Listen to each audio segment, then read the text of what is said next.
All right, good morning to you and welcome to Good Morning Ghana. It is the 3rd of June 2022, and we all know when you say June 3rd, you remember what rings in your mind, and we hope that as a country grows, we will have the wisdom to apply and mitigate the problems of natural disasters, if you may.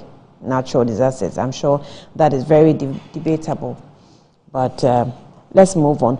Welcome once again. I am Ani from Pofo. Let's go through the newspapers. I start over the Daily Graphic, and it says, bring back automatic adjustment formula for utility tariffs. Coalition. Resolving deadlocks in Parliament. Dr. Akwete proposes casting vote for Speaker. Then at the top of the paper, it says, who maintains our medians? Who maintains our medians? And branding Ghana actually includes things like this. Who maintains our medians? And so we have medians of weeds grown, it's just minding its business, and we're also going on with our business, driving around it. Sir John's assets frozen. Office of the Special Prosecutor moves to freeze those overseas. Sir John's assets frozen. Office of the Special Prosecutor moves to freeze those overseas. Ghanaian Times. 800 children diagnosed with diabetes in 3 hospitals in 2021. 800 children diagnosed with diabetes in 3 only hospitals in 2021. Parliament to probe death of woman in ambulance. 3 arrested in connection with flogging of 2 lovers. Fetish priest 35 kills wife, daughter for gods. Courts finds him guilty, imprisoned for life. Daily Guide. OSP freezes Sir John's assets. AG files coup monger trial papers. I ordered flogging. Wana. Well, Central Region MPP votes Saturday. State funeral for Hajia Ramatu tomorrow. May her soul rest in peace. New Crusading Guide. Special Prosecutor puts Sir John's estates on ice. CSOs, AGI, NACOP, FBOs next on youth start stakeholder engagement. Court convicts man who threatened Supreme Court judge after pleading guilty to offense of threats of harm. And that's on page 9. It says, CBM convener lampoons Dr. Amwaku Bar over VIP. Says Dr. Baumia's contribution to MPP and Ghana weightier. Magdan urges CEOs build systems and structures for successful businesses. And the top right corner of the New Crusading Guy says, I'm up, ready to serve as Asante National Chairman, as a B charges, as MPP National Chairman. The Insight newspaper, poultry farming on the verge of collapse. And then we have Prince Lumumba on the left and Kwame Nkrumah on the right. On the front page of the Insight says that neocolonialism. Okay, so Vijay Prashad speaks on why Africa is on the move. Threats on armed demonstration. Bempa blasts fix the country youth groups. As delegates votes tomorrow, Dr. Joseph Asibu tipped to win MPP Central Regional Chairmanship race. The Informer. Stolen identity. Desperation engulfs Alex Sebefia Group as it arranges secret meeting with Registrar General.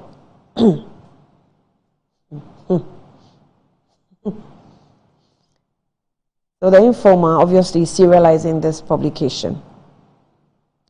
After delivering victory for MPP, Alan Boy brands Baumia alien. IGP humbles British High Commissioner. Confusion rocks June 4 demo architects as members split over nation-wrecking letter. Mass quality organic fertilizer production. Government pledges support to Zoom Lion. In this issue, legend goes home tomorrow. The Inquisitor. State funeral for Hajia Ramatu. And that's the late wife of the late Aliyu Mahama, former vice president of this country. Stop press. Samnua chief and elders in wanton sale of Ramsar site lands. Police brutality won't be tolerated. Babbing. Hila Liman Foundation supports people of Nima. The Herald. GM storms OT region for NDC's 30th anniversary. Politicians and men of God dish out 25 million Ghana cedis state money to mystery company for controversial national cathedral. NPP's Amwako Ba wants party to remain Akan only. Calls Baumia outsider who only came to serve Akufo-Addo. Kofi Abochi, Thaddeus Sori, and others shred Supreme Court's decision at Speaker's seminal lecture series. The Daily Statesman.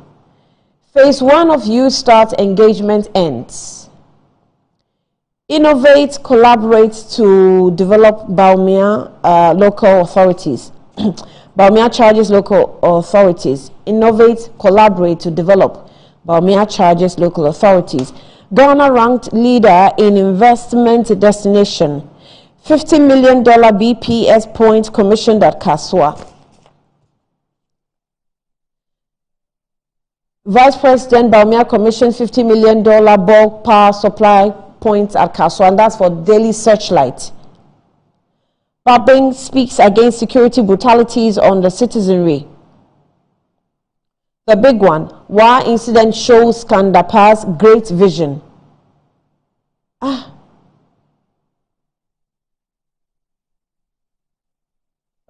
Innovate, collaborate to develop Baumia to local authorities. The publisher, Ursula's Girls in ICT Initiative, 12-year-old crowned Ahafo winner. Asabi's point plan, unity, discipline, women and youth empowerment. Privileges Committee mad at Adjoa Safo and 2 others. Baumia to local authorities, innovate, collaborate to develop. I guess it's one story being shared amongst newspapers. Yes. The Finder. Our bridge gap between government and grassroots, Asabi. You start engagement with CEOs, AGI, others begin Monday. Inefficiencies, inadequate government support causing utility tariff hikes, CSOs. After losing $119 million grant over cancelled PDS contract, $316 million MCC NIDA projects completed to provide more reliable, affordable electricity.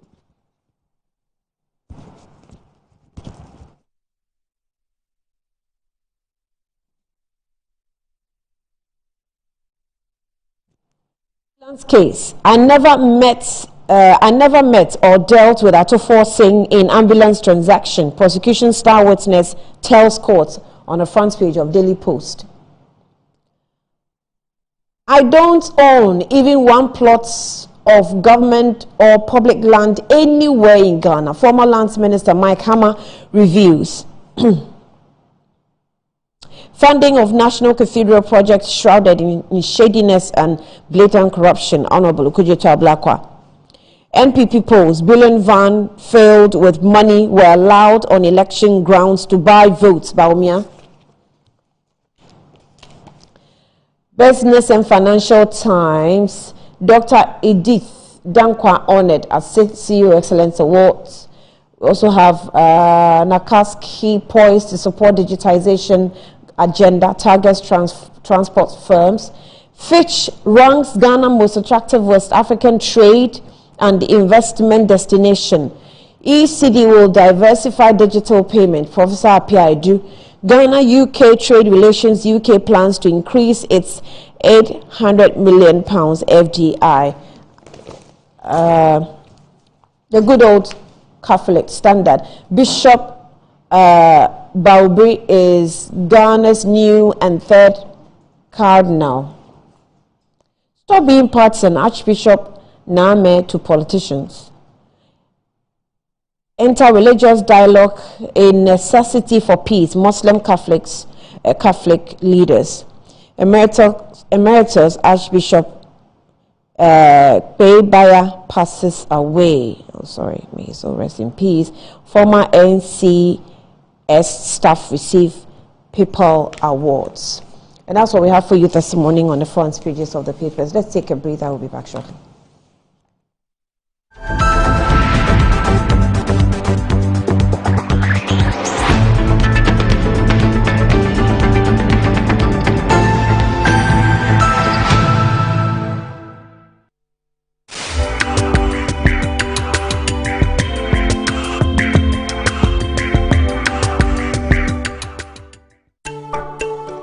In the first 2 years, your baby will experience amazing growth in so many ways. To fuel it, they need the right nutrition. With Cerelac, 1 bowl of goodness a day provides the wholesomeness of carefully selected grains, the Iron Plus, which helps support brain development, and the yummy taste baby loves, assuring you the right nutrition in 1 bowl. Cerelac, it's all good, Mom. This advert is FDA approved. Trasaco Estates, home to Accra's most beautiful and luxurious homes, presents its newest addition, Trasaco Springs, a premium master planned community of service plots surrounded by an exhaustive list of amenities. The gated community of Tema to Accra Motorway presents you the finest opportunity to own a land that suits your preferred size, budget, and payment terms. Trasaco Springs is open to you for development. Our on-site sales executives are ready.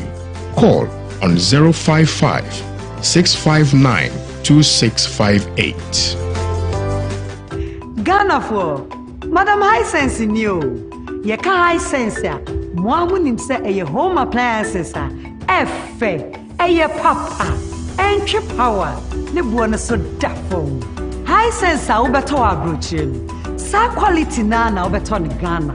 Enunti na yenya hoto so ya mau 5 years manufacture defect warranty. Say refrigerator, chest freezer, air condition, television, sound system, water dispenser, microwave oven, blender, gas cooker, electric cooker, washing machine, smartphone, rice cooker, kettle, and iron. Yahu sense you talk. Na so for my day. Enti abuano de. Yes, no pamo bia. Enti pora high sense showroom bia. Say Accra, Tema, Kumase, Takrade, Takwa, Mankesim, Obuase, Sunyane, Techiman, Tamale, Hohoi, Kofoidia, Konako Jodie. High sense, everyday prices for everyday people. Locus Estate is a leading real estate development company based in Accra, Ghana, offering luxury sales and rentals within the prime locations. Join us at Moving Pig Hotel Accra on the 4th and 5th of June 2022 at the Macassa Home and Property Fair at 9 a.m. to 6 p.m. each day, free entry. We look forward to seeing you there. Ghana for Madam High Sense in you. Yeka High Sense ya. Mwamu nimse eye home appliances a efe eye papa entry power ne buo no so da fom. High sense a wobeto abrochie no. Sa quality na wobeto ne Ghana. And nunti na yenya hotoso ya ma 5 years manufacture defect warranty. Say a refrigerator, chest freezer, air condition, television, sound system, water dispenser, microwave oven, blender, gas cooker, electric cooker, washing machine, smartphone, rice cooker, kettle, and iron. Yahu sense you talk. Nasa forma yedi. Enti abuano die. Yes, no pamo bia. Enti pora high sense showroom bia. Say Accra, Tema, Kumase, Takrade, Takwa, Mankesim, Obuase, Sunyane, Techiman, Tamale, Hohoi, Kofoidia, Konakwa Jodie. High sense, everyday prices for everyday people. Burgers for 6. Did you say 6? Open the app. Ding dong. Global. Your favorite moment. What's your favorite ice cream? Ding dong. Global. Go on. Order what you want. We will bring anything you want. Ding dong. Global. Order it now. Download the app. Order a Global and we will deliver. Ding dong. Global.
Do you want to know how to build with the latest building technology?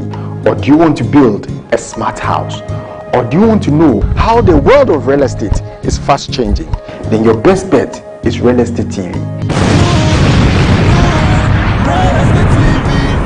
Because on Real Estate TV, we will tell you how to build with the latest building technology, show you why you need to build eco-friendly houses to save cost, and tell you what the game changer in the real estate industry is all about.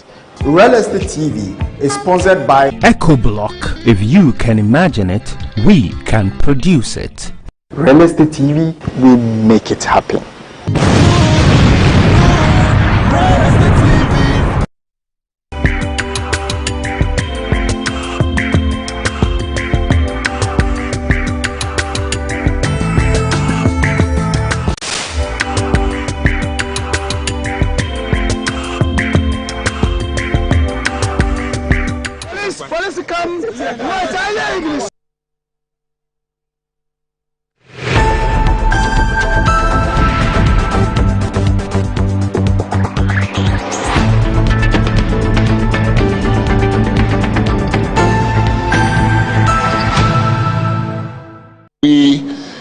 Given our history, I think it's probably, I don't have a problem with a position that the state can be involved in religion.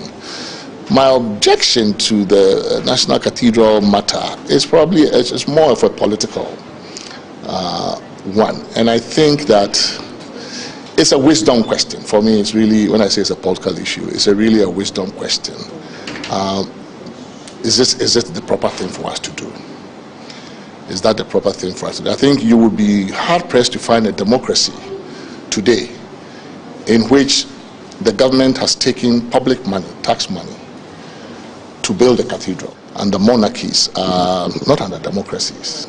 because the idea of taking public money, especially tax money, to go and build a cathedral, a religious edifice, in a multi-religious pluralistic society, it's not something that I think will go down well with most citizens in most democracies.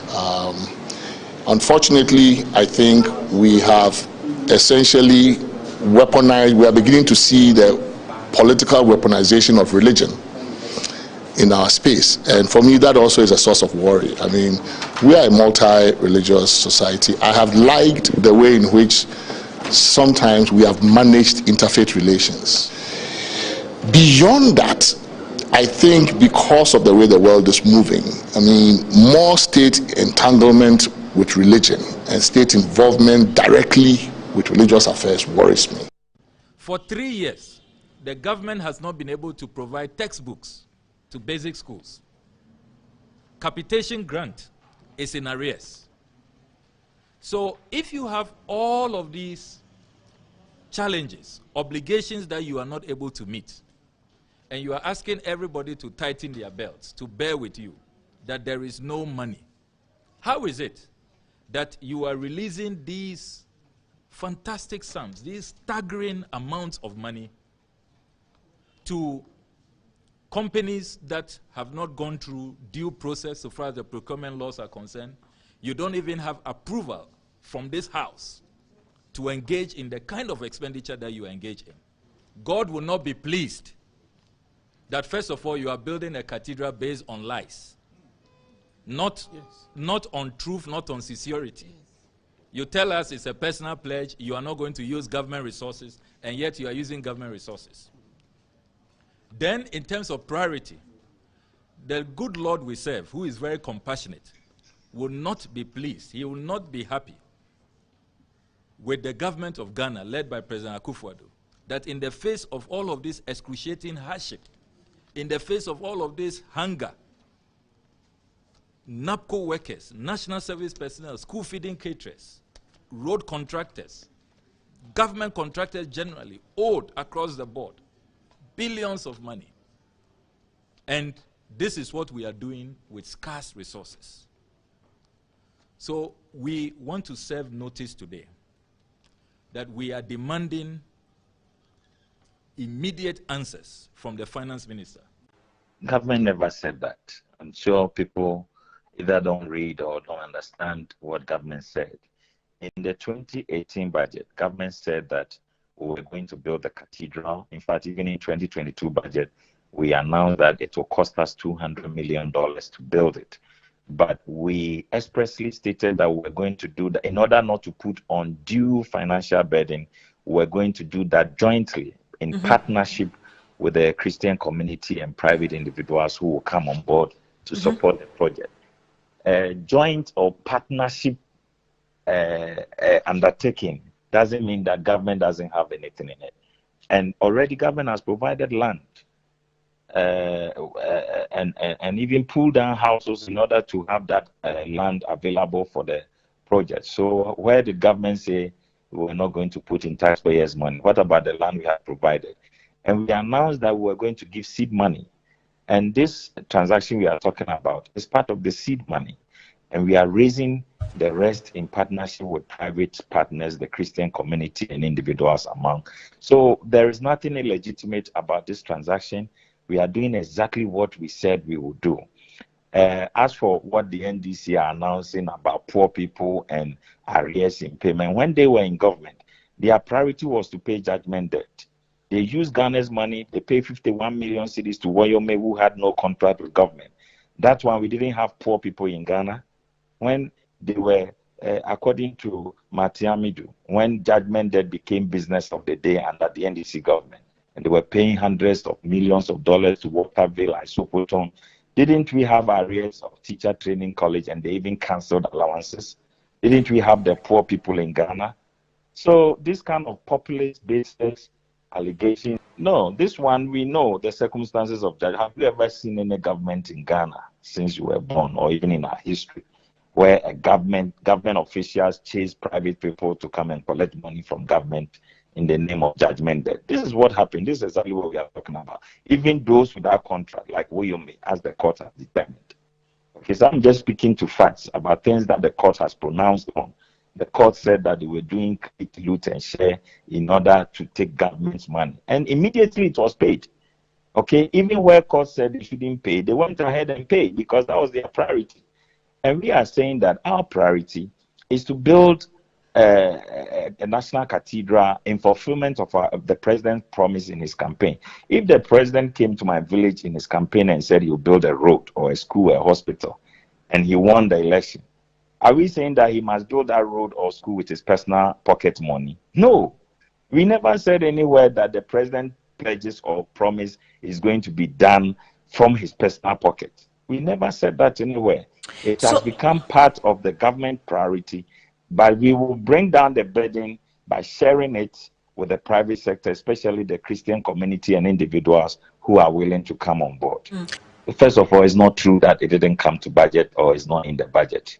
And I mean, we will hold them to strict proof. I mean, as for the NDC and the minority, they always cry foul where there is none. They just want to hold on to straws on issues that are non-existent. We want to challenge them. If they say it's not in the budget, they should file the necessary questions in Parliament, and we'll show them where within the budget the Minister of Finance has the right to do what he has done.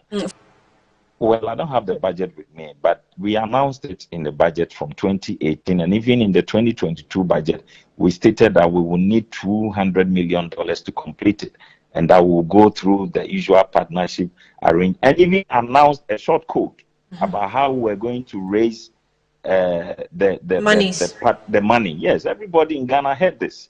Then all of a sudden they want to tell us we didn't talk about the National Cathedral is not in the budget. That's the problem. Either they don't read, or they read and they don't understand, or they pretend not to know that it is in the budget. It was a striking sight on June 3, 2015, when a twin disaster took the whole country into a state of shock and grief.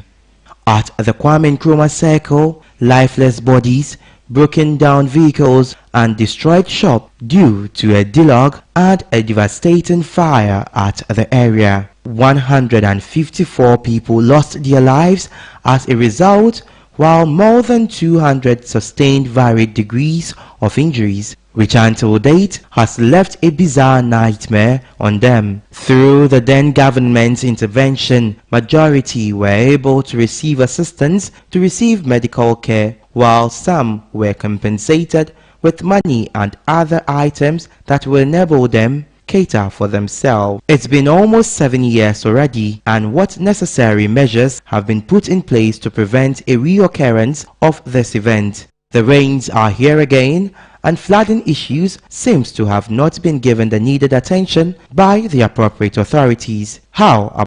Government is broke, but people are spending billions to go inside the government that is broke. Have you ever seen a minister who resigned because government is broke before? Government has no money. Have you ever seen a governor who said, ladies and gentlemen, when I was elected, I thought the government had money. Now I discover government has no money, I resign. Have you ever seen it? Government has no money, but they are bringing money out at election time. Where is that money coming from? So they are lying. What is happening is that there are two types of wicked people in government. Type 1, they eat current money. Any money they find in government, they will eat it. They are wicked about that one. There is type 2. Type 2, they eat current money and future money. They will say, my term will end next year. When I leave, how will I eat money? Let me borrow money now and borrow money of the future and eat it now. All right, you're welcome back. You're still on Good Morning Ghana. Let me welcome the guest, and then Nana Kumia is the managing director for State Transport Corporation, STC. You're welcome, Nana. Thank you. And also Samuel Okudzeto, Blackwise's Member of Parliament for the North Tongue constituency, and also the ranking member on the Foreign Affairs Committee in Parliament. You're welcome, Honourable Member. Thank you, Annie. Good morning to you. But let me just quickly go through a number of birthdays for some people that, I think I should. The first one I would actually touch on is Nana Akumia's wife. Eno Akumia. Yesterday was her birthday. Yeah, yesterday. I don't know if I have a picture. If I do put it up. If not, all side chicks can wait. Eno Akumia, today is your birthday. I mean, yesterday was your birthday. So belated happy birthday to you. Have a good one. But also former Member of Parliament Ras Mubarak. Today, his is today. Today is his birthday, June 3rd. Happy birthday to you. And also, a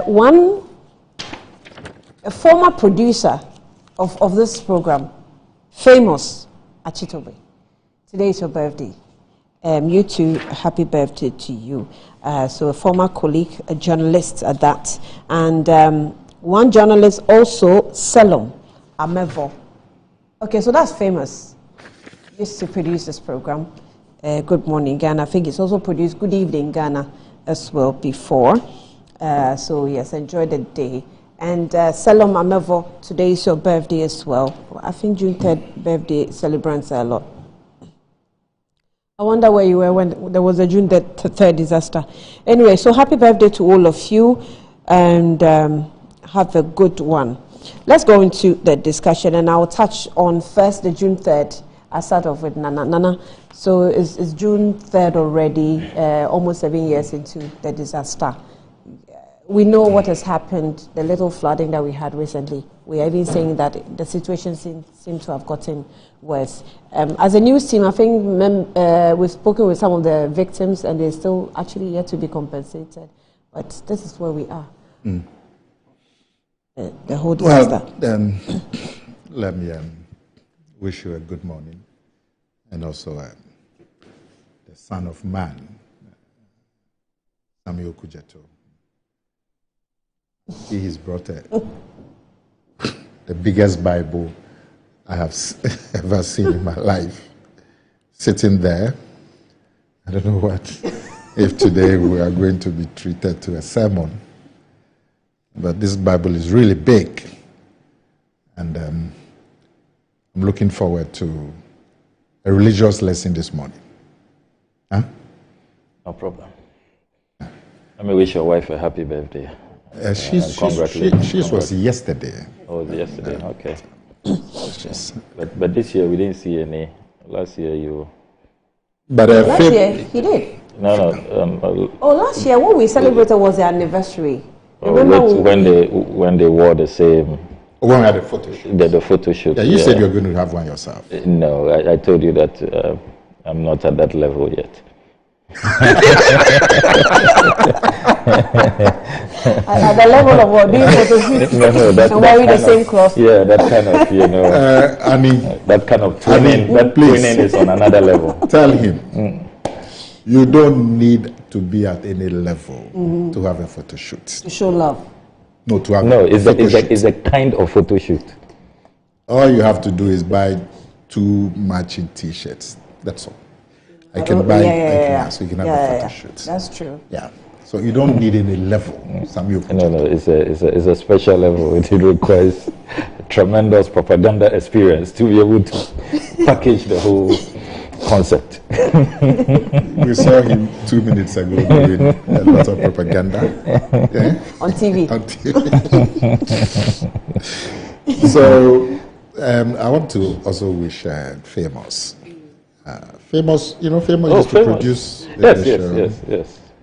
And I'm happy our first producer. Yes, and I'm happy that is his birthday today? Yes. Yeah. Oh. He's seen another milestone. And we wish him well. Right. He's now at GIPC. The last time I saw him, that's what he told me, working with Yofi Grant. So we wish him well. He was for a long time the producer of this program. Yes, today is June 3rd, the anniversary of the tragedy that happened in Accra, Nkrumah Circle, massive flooding. Think about over 100 people died, huh? Over 100. Oh, or more, yeah. 150? Yes. A lot of people. And a very sad day. And that particular day and that whole week, indeed, the whole country was in a state of mourning. As usual, political leaders were falling over themselves to go and make themselves seen on the site, at the site. Saw the president, Mahama, at that time. All the opposition leaders also found time to go there. But how many years down? 7 years? Yeah, almost 7 years. 7 years. It was 2015.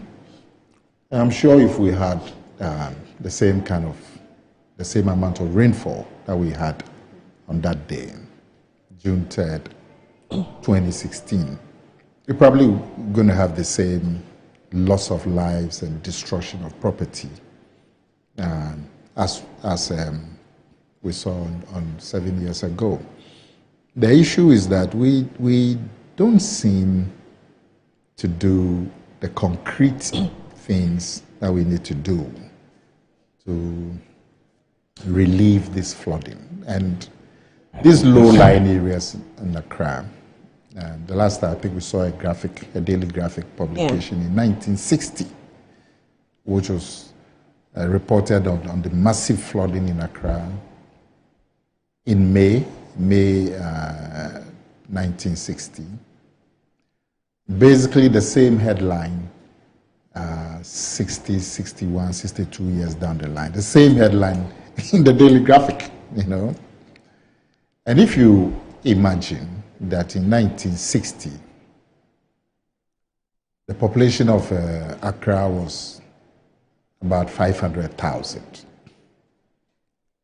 And you had that kind of flooding in May 1960, as reported in the daily graphic at that time. And 60 years down the line, when Accra's population is about 4 million, you still have the same kind of flooding. In fact, it's worse. So it shows you that we haven't made much progress in the last 60 years in terms of doing concrete things to relieve the people in the low-lying areas of Accra. The last time we talked about this, I said to you that a key thing that I believe has been missing, all the things that we try to do, trying to desilt the main drainage channel, which is the Odo, trying to get buildings off the waterways and all those things that we do, they are fine. But we've been doing this since 1960. You still get a flat. I believe a key thing that seems to be missing, and I'm sure every engineer who's worked at the Ministry of Works and Housing, AMA, they know this. The key thing is to widen the Odo channel, because the Odo is the main drainage channel for all these low-lying areas of Accra. And the low-lying areas of Accra, which are drained by the Odo, it's about a third of the city. Those of them by the water, places like Nkrumah Circle, Alajo, Aveno, Achimota, going to the Ofankor and the foothills of the Abri hills. Those are just the areas on the front line. But there are huge areas uphill. So if you take a place like Bubuashi, that vast area, all of them drain down into the Odo, through Awudome, through Kanishin. Places like Kokomemle and Dabraka, which are much more, a bit further away, but they all drain towards the Odo. So it's a huge catchment area. About a third of the city of Accra is drained by the Odo channel. So one key thing we need to do is to widen the channel. The channel as it is too small. And of course, it's heavily silted, half the time silted. We make an effort to desilt it. Recently, I saw that the government, in conjunction with Zoomlion, they've procured a drainage machine, which seems to be a very modern machine that can improve our capacity to drain the Odo. So you don't need all of these machines sitting inside the Odo and really cumbersome and expensive process. This machine seems to be quite modern and would do the job much more easier. So I'm hoping that with that machine, in terms of draining the Odo channel, we'll see some major improvement. But the channel itself is small, and every engineer will tell you. Now, where the Odo enters the sea, there is no major gradient. When I say slope, it's almost flat. So when the sea too, there's some high tide, the Odo is not able, the water is not able to enter the sea. And so when it's not able to enter the sea, then it flows back. And that's what causes the flooding. The cause of the flood, the major part is that the Odo channel is not able to enter the sea, and so the water flows back. That's it. So if we widen the Odo so that we can increase the capacity maybe 5-6 times, it would then be able to carry a much larger volume of water. So a lot of this water that flows back can be contained in the Odo. And to widen the Odo, the banks of the Odo, this onion market, Sodom and Gomorrah, that's where about a kilometer to the where the Odo enters the sea, you have all these market activities and settlements, particularly the onion market and so-called Sodom and Gomorrah. The current regional minister has done a yeoman's job in removing the onion market from there. So you have all this huge bare land, but there's still Sodom and Gomorrah. Now, we need to take a decision that the land, the onion market, I mean, it's very tempting to use it for real estate or, but it's not going to help the Accra drainage problem. I believe that if we use that land to rather expand the Odo and also resettle Sodom and Gomorrah, then you can expand the Odo about 50 meters to the left and then expand it a bit to the right up to the Mortuary Road. And so you'd have a drainage channel which will be about 6 times what we have. And so we'll be able to contain a lot more water before it flows back. So the things that we are doing are necessary. The desilting is necessary. Trying to remove buildings from waterways are necessary. But the main channel, which is the Odo, is what we need to work on in terms of widening the size. And we have the opportunity with this new land from the onion market and also Sodom and Gomorrah. But you see, in 2016, after the disaster where 150 people lost their lives, there was a committee. If you look at, I don't know if you have the recommendations, but if you look at the recommendations and see which ones we have achieved, that shows you our attitude to this whole matter. Our attitude over the years has been that of there's this story in Akan folklore of the bird who only resolved to build shelter when it was raining. And then after the rain stopped and the sun came up, he forgot about the shelter and onto the nursery. So every time it rains, he says, hey, I need to build a shelter. As soon as the rain stops, he forgets about it until the next rain comes to beat him up. That has been our attitude over the years. Because if you look at the recommendations after the 2016 disaster, and you see, I don't know if your producers can take it up, but if we look at them one by one, you will see that we haven't done much. One key recommendation was the the plastic menace. Plastic menace. That when you, even the sea, you go to the sea, when it rains, a lot of plastic is brought to the shore. I'm sure you've seen them. Your stations covered them. Huge numbers of plastic. Go to the drainage system around Teshi. I don't know what they call it, the one behind the Labadi Beach Hotel. And you see the amount of plastic in it. How, as a country, we haven't been able to do anything about single-use plastic, I can't understand. When I say single-use, plastic that you use once and you throw away. How we haven't been able to deal with it as a country, I don't understand. We've had ministers of and ministries of environment, sanitation in the last 60 years, haven't we? But we can't deal with simple plastic.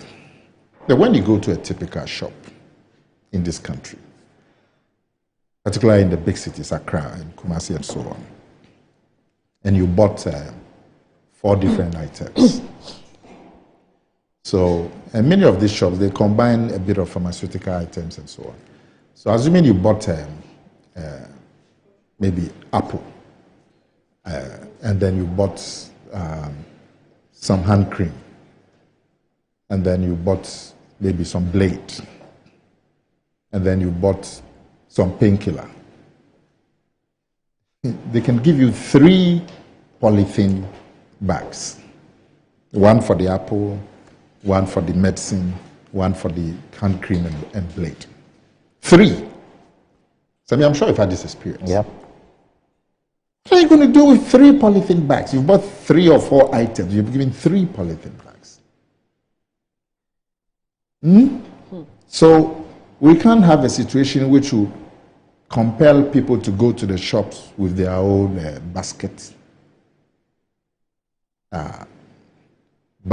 or container that they can put their own stuff in. We can't do that. We can't put some taxes. And if you have the option of buying the plastic bag for 5 cedis, you will see everybody would carry their own plastic bag. So then the plastic bag becomes multiple uses. You carry your, if you have to finish and buy a plastic bag for 5 cedis, you carry your own plastic bag or you carry your own basket to the shops.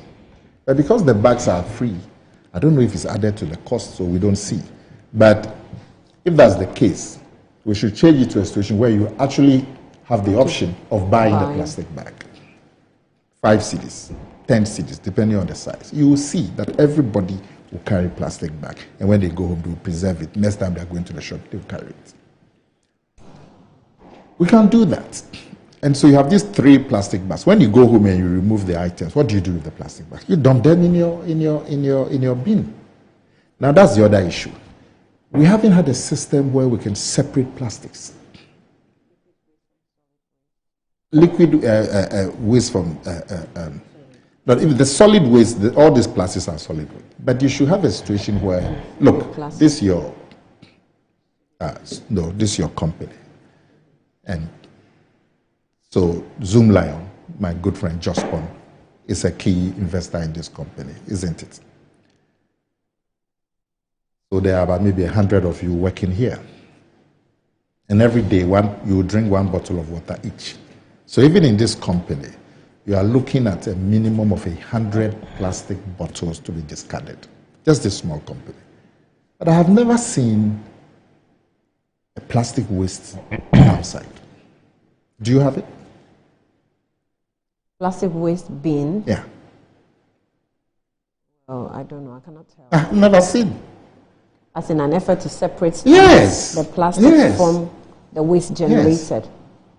So that you don't put paper waste and the bottle, what's it called? The plastic bottles in the same container. So it should be possible to have a separate bin for plastics, so that this bottled water that you drink here, when you finish drinking it, you put it in the plastic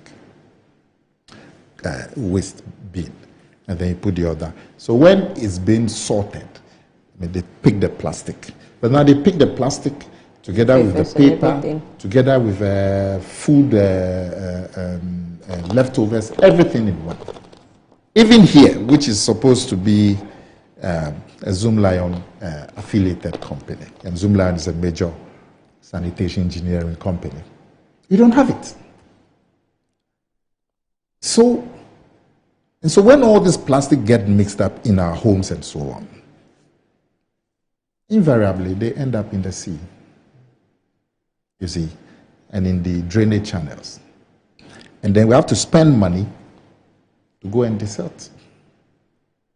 And if you look at the 2016 recommendations, all of them are there, that we should ban single-use plastics and have separate bins for plastic so they can easily be collected. We have to be investing as a national program in plastic recycling, not leave it to some individuals who have some motive. It has to be a national effort to have a plastic recycling industry. You know, state supported heavily as a priority industry. And then have the plastic waste bins all over, so we can begin to the plastics that we can't avoid, like the sachet water and so on. You can channel them adequately. No, you don't. So your people drink the sachet water for the, what do they call that thing? What do they call the sachet water? Sachet water? There's a popular name for it. Pure water. Pure water. When you drink the pure water. How that is pure, I don't know, but that's the name. You dump it in the same bin that you dump your paper and your food leftovers. And look at the amount of pure water that we drink in this city. It's all dumped. So, and then all of it ends up in the drainage, in the gutters, in the storm drains, and in the sea. And the evidence is there every time. If it rains today, you go to the beaches at La, Teshi, Nungwa, and all over Osu, see the plastics. So we don't seem to be making much effort. Let me read this story. This was captured on Ghana Web, Monday, 27th of November 2017. This was 2 years after the disaster. Bureau of Public Safety says it has intercepted a copy of the full report of the June fire and water disaster and has made it available for public consumption. The Bureau, in a statement, said its decision to publish the report is to enable citizens appreciate the full impact of their acts of the commission or omission and also hold duty bearers accountable. The Bureau further asserts that that after studying the 197-page report, they concluded that the state institutions responsible for instituting corrective actions by implementing recommendations have either failed to discharge themselves fully or have simply gone to sleep after the caskets were closed and the flags flying half-mast were lifted. Now, on June 3rd, 2015, 154, all right, so 154 lives were lost in devastating floods and fire explosions, with over 150 persons sustaining various degrees of injury as well in the incident. Now, government set up a committee to investigate the cause of the disaster and prescribe solutions to avoid the future occurrence. The report is here, but I can't take it. Let me have Samuel Okudje's. But maybe you can just tell us the key recommendations. And then we'll see which ones we've done over the last 6 or 7 years. A few ones, okay. Let me pick this. Revisit all incident investigation reports since 2012 to review and evaluate recommendations submitted therein with the ultimate view to implement corrective measures proposed by the various investigation teams. 2, to publish in full all accident investigation reports submitted herein and cause same to be discussed publicly at government-sponsored fora as it it is the case in most accountable and transparent jurisdictions. Indeed, elsewhere, video admissions of such incidents are produced to enable mass public appreciation of the accounts to aid the responsibility sharing towards ensuring greater public safety. We also have, okay, I think part of it was published. I have to open the document. So you go on, I'll open the documents and I'll take the more pressing ones, maybe. Well, good morning, yes. Annie. Good morning, and good morning to all our distinguished viewers across the globe. Let me also extend my sympathies and deepest commiserations to the families who lost loved ones, and indeed to the entire nation. This remains Ghana's worst disaster. Before the June 3rd disaster, we know that the May 9 Stadium disaster was Ghana's biggest disaster in terms of the number of casualties. About 126 people died. It remains, I think, Africa's worst stadium disaster. Then June 3rd happened, 2015, a twin disaster, a flood and fire disaster. And the time it happened, the time of day it happened, this was at rush hour, at about 6:30 p.m. And you know how busy the Kwame Nkrumah circle gets after work. So there was a torrential rainfall that day, and many people had run to the Goyle gas station at Kwame Nkrumah Circle to seek refuge. And that is where disaster struck. We recall that there was an explosion at the Goyle gas station. And because we already had heavy rains that evening, there was very limited escape route for those who were seeking refuge at the Goyle gas station. And so we all saw the footage, we listened to the eyewitness reports. Annie, even though 154 people died,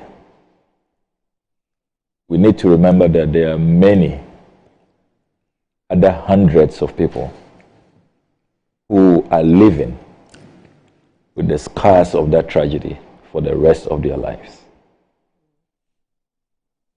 I recall visiting some of the victims. At the time, one of our staff at the Ministry of Education was involved. And if you look at the degree of burns that people suffered, the doctors told us that people's lives have been altered permanently. Permanently. And so it's a tragedy of biblical proportions which we faced. And 7 years on, we must all reflect deeply about what we have done so that never again will this happen. We know that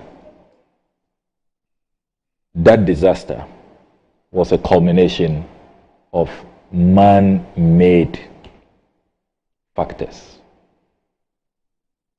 I recall at the time the experts telling us that the Goyle station was not supposed to be where it is sited. I recall hearing the authorities say that they will close it down. And that's when they told us, that's when I heard for the first time a policy about even the distance that should exist between one gas station to the other, which had been breached at the location.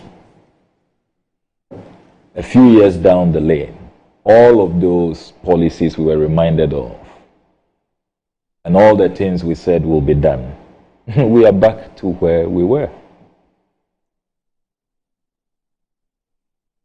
I recall that when safety examinations were carried out, it was clear that the management of that gas station had questions to answer. There was talk at some point of identifying officials who were complicit and exacting some sanctions. It doesn't appear to me that we walked that path or anything happened in that direction. So it comes back to our attitude. Elsewhere, when these disasters occur, it becomes a defining moment. They put in place new measures. They carry out major reforms so that never again will those things occur. Best effort is carried out. But here, there is something about our attitude which is very lax, very laissez-faire, and everybody wants to look the other way, and fama nyame and all of that. And it is time to look at ourselves in the mirror and depart from that attitude. Because you see, a major factor militating against our progress, our transformation as a society, is the very attitude that we exhibit. And we send that attitude into leadership. So at various levels of leadership, people who must enforce the law, who must apply sanctions, tend to just allow the rot to continue. And sector after sector after sector, you see that we are just deteriorating. On the matter to do with why Accra continues to flood, and if you have followed the news keenly, and you realize that it's no longer even an Accra challenge. Now we are seeing massive flooding in Kumasi as well. People are dying. We have not resolved the Bagre Dam spillage when our good friends in Burkina Faso spill the Bagre Dam when it overflows. Nana has talked about the media reports of 1960. You can virtually reproduce those media reports on Accra floods from 1960 all the way to the 1990s now. And it will be seen as accurate reportage. We know what we have to do.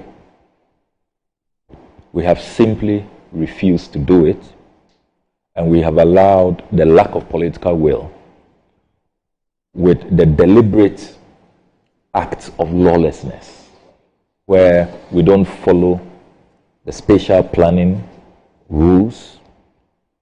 We allow people to build in waterways, and just failed leadership has brought us where we are. Look, every country identifies their major challenges and they work towards it. If you look at Japan, for example, can you imagine that earthquake-prone Japan, they now have skyscrapers that are immune, virtually immune,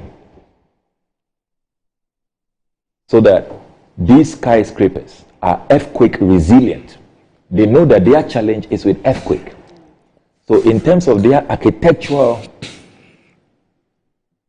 policies and laws, they have researched, they've put money behind the research, and they've come up with solutions. And so, regardless of the extent, the level of the earthquake, the kind of building materials, the kind of technology, how the seismic energy is absorbed, they are able to preserve lives. These are skyscrapers. This is Japan.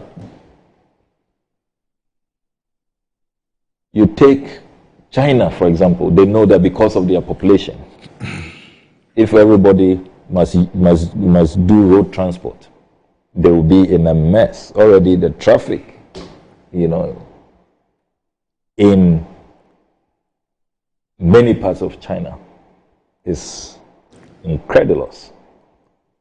So they are investing in speed trains.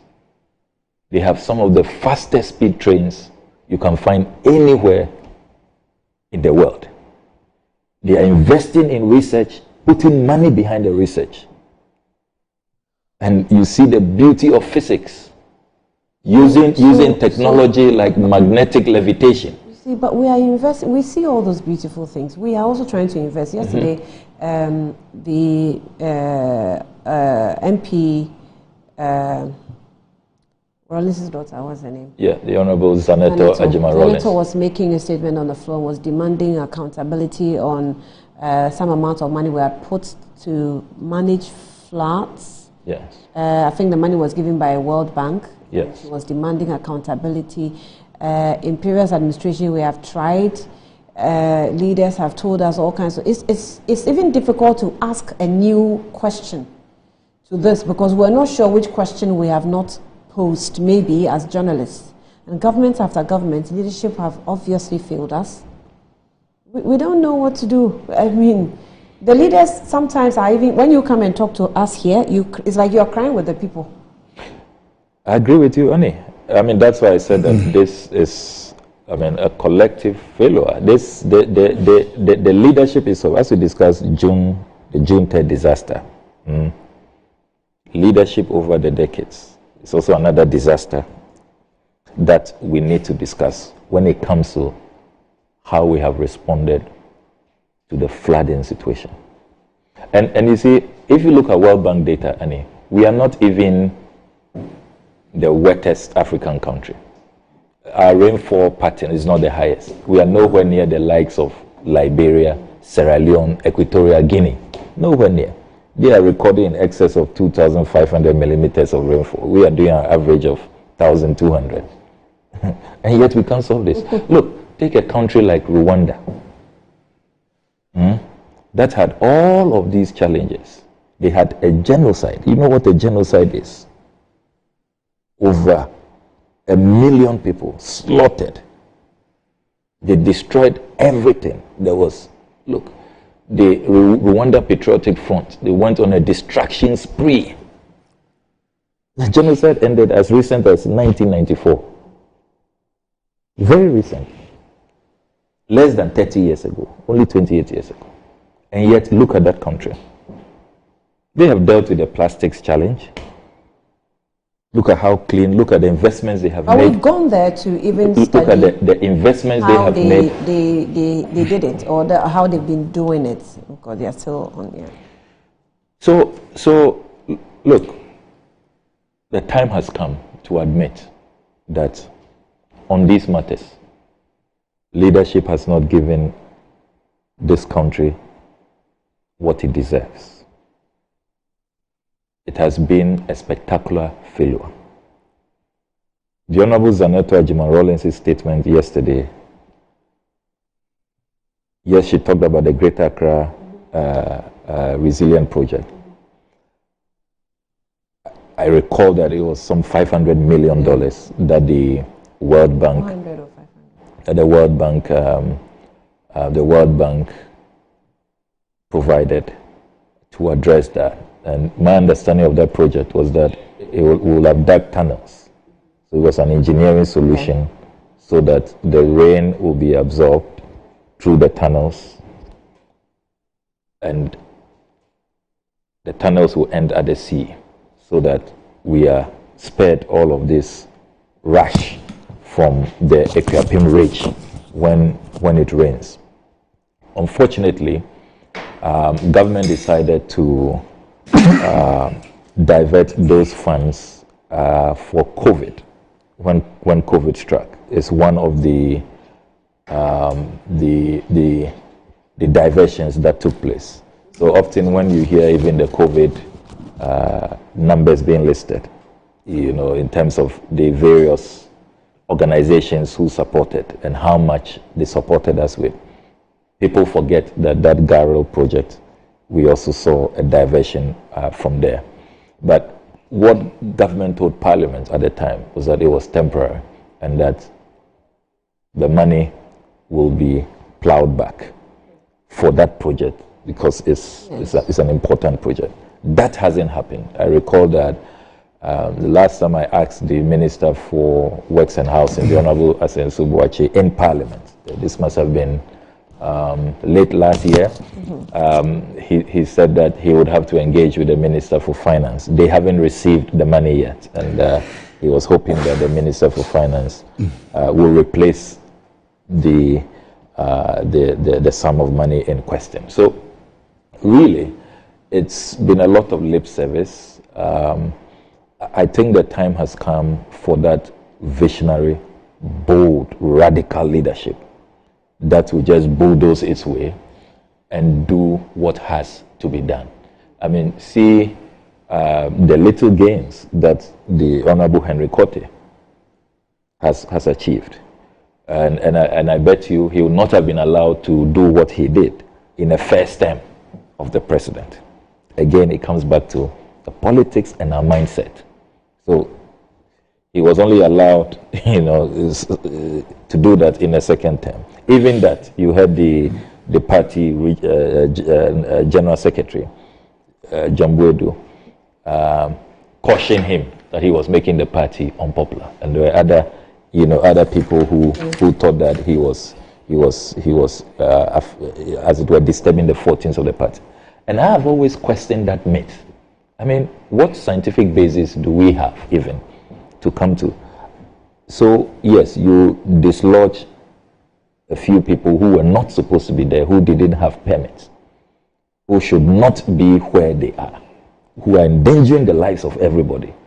And you say those people will be upset with government. But how about the greater majority of Ghanaians whose lives you are saving, who will see that and appreciate that? Don't you think they will be pleased with your political party? So it's even a myth that, this is an unfounded fear that our political parties have harbored.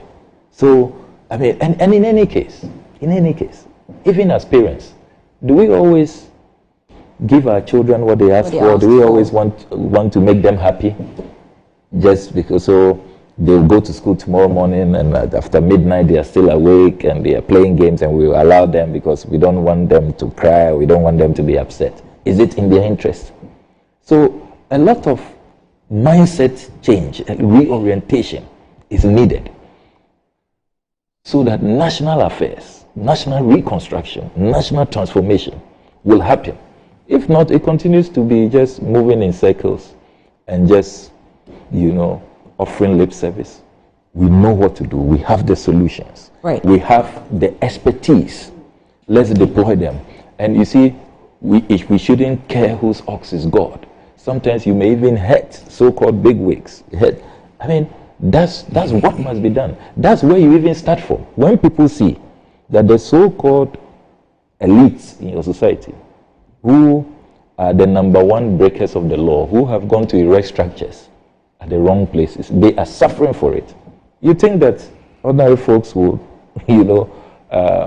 follow that example, or will complain when you come after them? So, honestly, I'm really getting tired of just, every year we come back and have the same discussion and, yes. And there's no action. Let's go for a break. Someone says that Samuel Okudzeto has photos in white and across matching T-shirts with his wife. Check his page. you find more romantic ones than that of Nana. I'll be back shortly.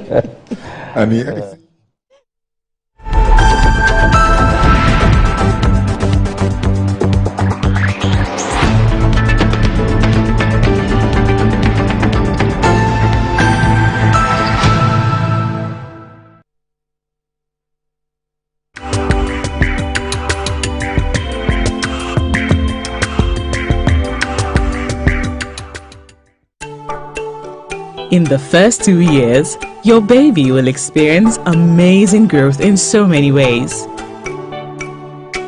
To fuel it, they need the right nutrition. With Cerelac, 1 bowl of goodness a day provides the wholesomeness of carefully selected grains, the Iron Plus, which helps support brain development, and the yummy taste baby loves, assuring you the right nutrition in 1 bowl.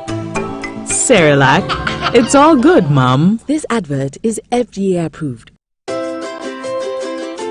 Trasaco Estates, home to Accra's most beautiful and luxurious homes, presents its newest addition, Trasaco Springs, a premium master planned community of service plots surrounded by an exhaustive list of amenities.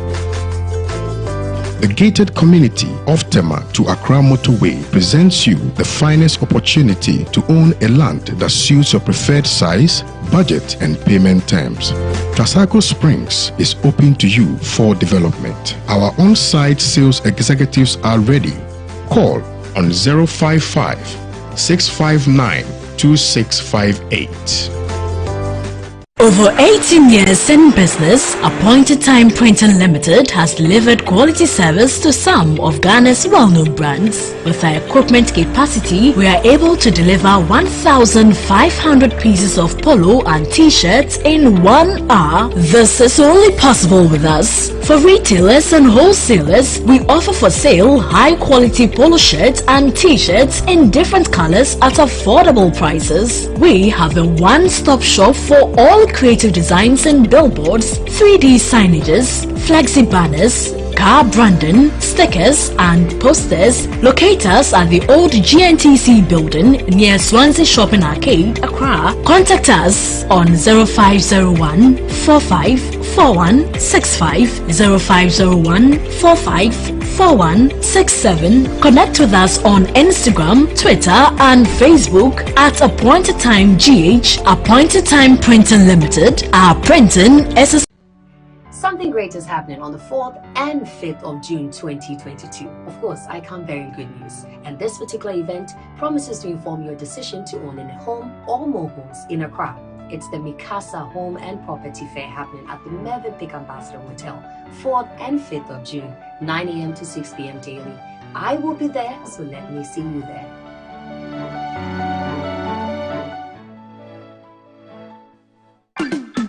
Burgers for 6. Did you say 6? Open the app. Ding dong. Global. Your favorite moment. What's your favorite ice cream? Ding dong. Global. Go on. Order what you want. We here bring anything you want. Ding dong. Global. Order it now. Download the app. Order a global and we will deliver. Ding dong. Global.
For 3 years, the government has not been able to provide textbooks to basic schools. Capitation grant is in arrears. So if you have all of these challenges, obligations that you are not able to meet, and you are asking everybody to tighten their belts, to bear with you, that there is no money. How is it that you are releasing these fantastic sums, these staggering amounts of money to companies that have not gone through due process so far as the procurement laws are concerned? You don't even have approval from this house to engage in the kind of expenditure that you engage in. God will not be pleased that, first of all, you are building a cathedral based on lies. Not on truth, not on sincerity. You tell us it's a personal pledge, you are not going to use government resources, and yet you are using government resources. Then, in terms of priority, the good Lord we serve, who is very compassionate, will not be pleased. He will not be happy with the government of Ghana, led by President Akufo-Addo, that in the face of all of this excruciating hardship, in the face of all of this hunger, NAPCO workers, national service personnel, school feeding caterers, road contractors, government contractors generally, owed across the board billions of money. Government never said that. I'm sure people either don't read or don't understand what government said. In the 2018 budget, government said that we were going to build the cathedral. In fact, even in 2022 budget, we announced that it will cost us $200 million to build it. But we expressly stated that we're going to do that in order not to put undue financial burden. We're going to do that jointly in partnership with the Christian community and private individuals who will come on board to support the project. Joint or partnership undertaking doesn't mean that government doesn't have anything in it. And already government has provided land and even pull down houses in order to have that land available for the project. So where did government say we're not going to put in taxpayers' money? What about the land we have provided? And we announced that we're going to give seed money. And this transaction we are talking about is part of the seed money. And we are raising the rest in partnership with private partners, the Christian community and individuals among. So there is nothing illegitimate about this transaction. We are doing exactly what we said we would do.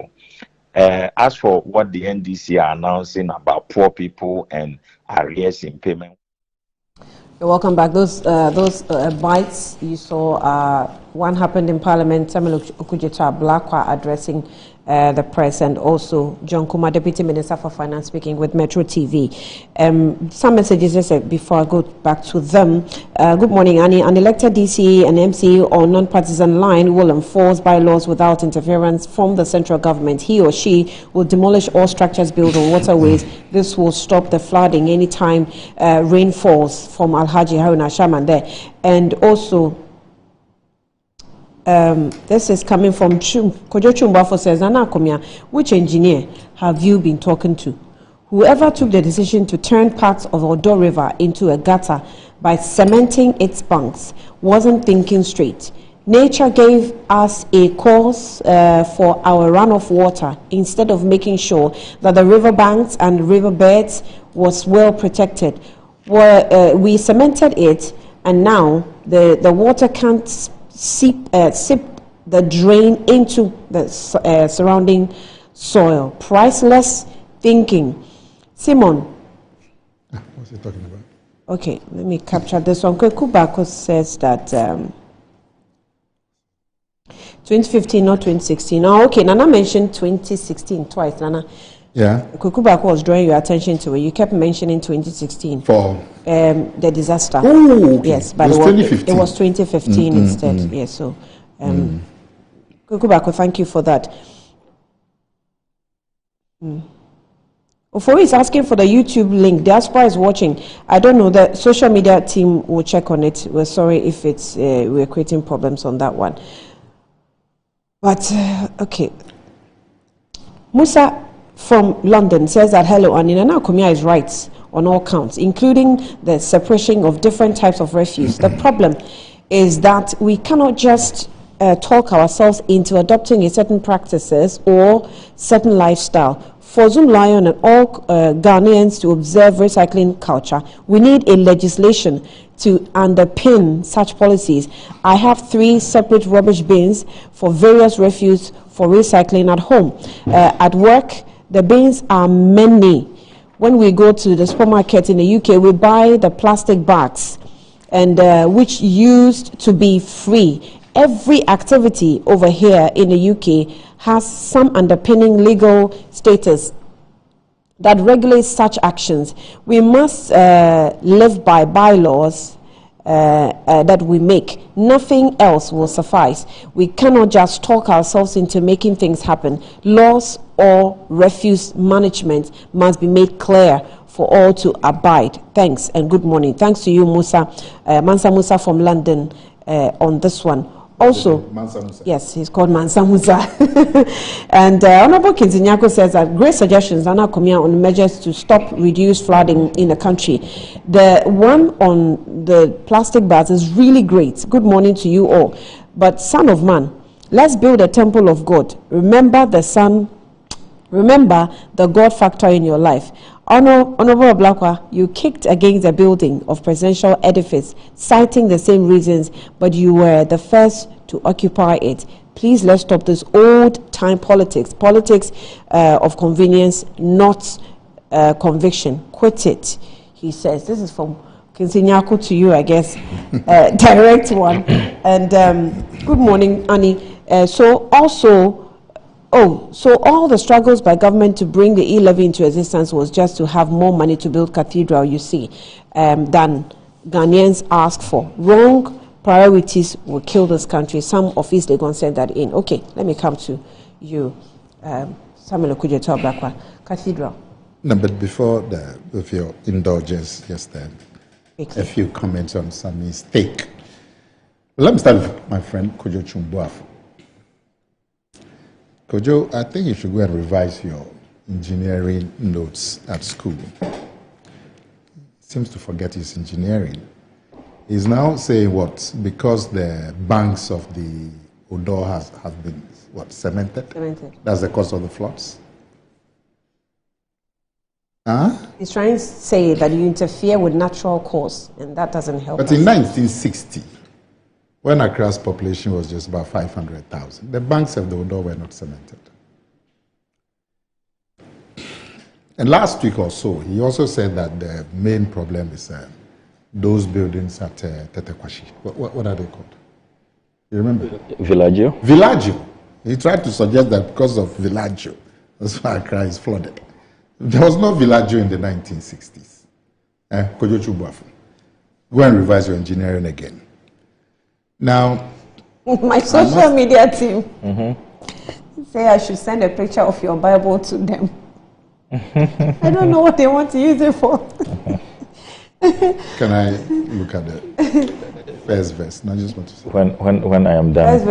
You haven't seen anything. Okay, so that's the Bible. That's the Bible. Oh, thank you, cameraman. Okay, Annie, can we move on? Yes, we can move on with the Bible in short. Yes. I must thank Joyce Bauer. My Bible is paving the way. For drawing our attention that Sami Okujeto has a lot of photos in matching dress with his wife. So you don't need any level Joyce to have hasn't that. sent any picture. Okay, my last point.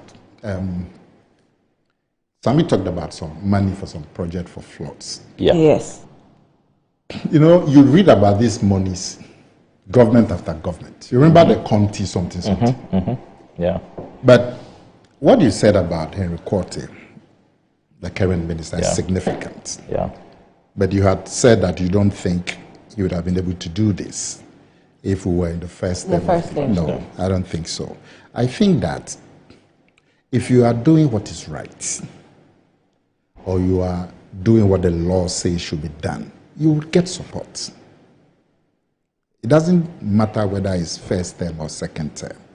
Because I do not remember any regional minister in Accra, whether NPP, I mean before Henry Quartey, whether NPP or NDC, trying to get Accra into shape, and he was prevented. You remember mayors where? You remember Ejoi Blankson? I'm coming to that. You know? I'm coming to that. Yeah.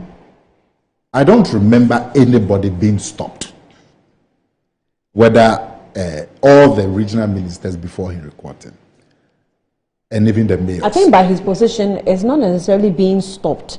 But if you have dared this in first term, it might cost you your second term. I am saying I disagree with that popular perception. Yeah. You know, I disagree. But I'm saying that it's not. It doesn't even the political party agitations. You know, yes, but party executives get upset and all of that. It doesn't depend on whether it's first term or second term. The whole thing turns on the person with the responsibility to do what he has been entrusted to do, which means just enforcing the laws. You mentioned the mayors and so on. Yes. Who told you Henry Quarten hasn't got a position? As we speak, there are people in his own party attacking him, isn't it? But he says that, look, remove the laws. Then I know I don't have anything to stand on. But once the laws are there, I cannot turn a blind eye. Right. So as for opposition, you get it. But it's up to you. I find it very strange if any president will call any minister and say that, why are you enforcing the laws? I find it very strange. Look, Henry Quarten, this job that he's doing, of course it will come with political cost to his political party. But it's in the larger interest of the city. And the president, Akufo-Addo, has actually praised Henry Quarten publicly a few times. You remember this IGP, when he came, he was enforcing the laws even against members of this government, isn't it? But he's been praised and applauded by the president. So the person who has the responsibility should do their work. As for opposition, it will come. But you have to persevere because that's the job that you've been given. Right. Well, let's get in the area of Cathedral. That's also, drawn our attention to a few things. So that letter actually came up yesterday, circulated on social media. Authorities, I'm reading just sections of the letter. It says that authority is hereby granted you to release a sum of 25 million Ghana cedis as additional seed money to the National Cathedral Secretariat for the construction of the National Cathedral for part payment of outstanding claims from the Rebate Limited. Okay, so there's been a lot of reactions. People think that priority is lost or priority is misplaced. And on this note that Samuel Okudzeto-Ablakwa has picked his Bible, we'll go straight to him. For him to, let us understand why that press conference yesterday in Parliament and what they expect government to do. Is it something that you don't support, that a cathedral? I know that the debate has been dragging for some time now, but do you not support that a cathedral should be built in Ghana because we are so hard pressed with some challenges in other sectors? I mean, well, thank you very much, Annie. Let me... Which one is that? Philippians. Let me begin by putting our press conference in the proper context. So yesterday, we intercepted this letter, the letter you have just read, a letter from the Ministry of Finance, signed by the Minister for Finance, dated the 31st of March 2022. We made copies of that letter available to the media. The letter has since gone viral. We then addressed the press based on that letter. And people must understand, Dr. Kingsley Nyaku knows that what he's engaged in is just deliberate distortion of what our concerns are. We are saying that as a parliament, we have not approved the sums of monies we are seeing being released for the National Cathedral project in flagrant violation of Article 178 of the Constitution of Ghana. Article 178 of the 1992 Constitution provides, and I quote with your permission, no monies shall be withdrawn from the consolidated fund except A, to meet expenditure that is charged on that fund by the Constitution or by an Act of Parliament, or B, where the issue of those monies has been authorized by an appropriation act or by a supplementary estimate approved by resolution of Parliament passed for that purpose. So, we are clear that Article 178 has been violently breached by the Finance Minister and by the Akufo-Addo-led government, because these sums of money have not been approved by Parliament. The 25 million Ghana cedis, when you go through the entire budget of 2022, the entire budget of 2021, 2020, go all the way back to 2017, since President Akufo-Addo has been in office, there was no allocation. There has been no allocation in the budget for the release of these sums of money. Now, it is significant to observe, Annie, that the president's original position, as you recall,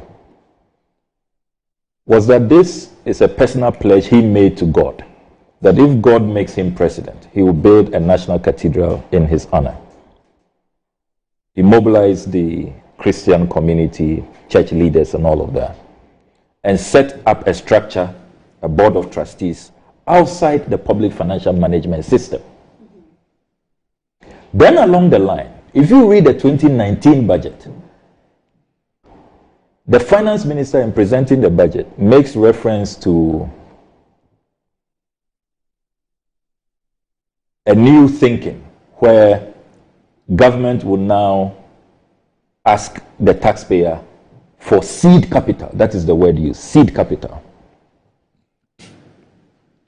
And continues to say that the overarching principle is that they do not want to burden the taxpayer. That's what the finance minister said. But he leaves it at that and does not make a specific request for Parliament to approve any sum of money for the project. So when you go through the budget, this letter we intercepted is releasing money in 2022. I have a copy of the 2022 budget here. You go through the entire budget, including the appendices. Read all the 329 pages of this budget, and there is no specific allocation. Earlier this year, President Akufo-Addo, in his speech at the Museum of the Bible in Washington, told the whole world that this National Cathedral project is his priority of priorities. When you take the 2022 budget, at page 264, we see President Akufo-Addo's priority of priorities. Appendix 6, cost of government flagship programs. They list all the flagship programs. What is of priority to the president? So you have here Microfinance and Small Loans Center. You're giving them 50 million. You have Nation Builders Corps, NAPCO, 520 million. You have the National Education Authority, the Ghana Card Project. They're allocating 200 million. Zongo Development Fund, 154 million. All the way down to free senior high school program, 2.299 billion. Allowances, 265 million 200,000. Livelihood empowerment against poverty, 197,535,000. School feeding program, 881,000. You have a total of about 9.6 billion Ghana cedis. This is what we approved as the government's flagship programs or priorities. Nowhere in this budget do we have the National Cathedral project. So people must understand us. The attempt to whip up anti-Christian sentiments will not wash. It wouldn't work. The Bible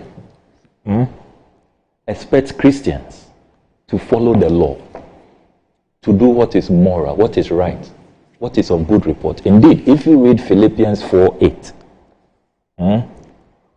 Paul told the Philippians that finally, brethren, whatsoever things are true, whatsoever things are honest, whatsoever things are just, whatsoever things are pure, whatsoever things are lovely, whatsoever things are of a good report, if there be any virtue, and if there be any praise, think on these things.